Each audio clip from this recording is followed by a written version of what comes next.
बिस्मिल्लाहिर्रहमानिर्रहीम। मैं हूं आपका होस्ट चौधरी अमजद रबानी। आप देख रहे हैं पंजाब मीडिया एसोसिएशन के प्लेटफॉर्म से।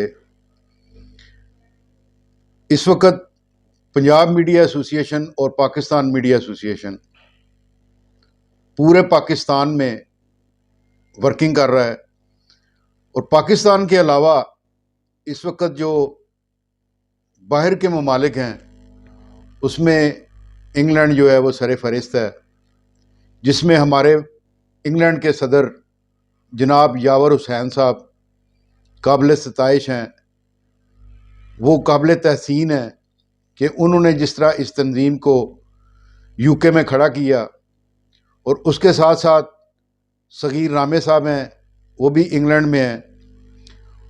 उसके बाद जो है वो मदर भुट्टा साहब जो इस तंजीम के जनरल सेक्रेटरी हैं, और सबसे बढ़कर जनाब राना खलील ज़मीर साहब जो चेयरमैन हैं, उनकी मेहनतों और कोशिशों की वजह से आज तंजीम का ये हाल है कि अल्हम्दुलिल्लाह तंजीम अब इंटरनेशनल मीडिया तक रसाई हासिल कर चुकी है।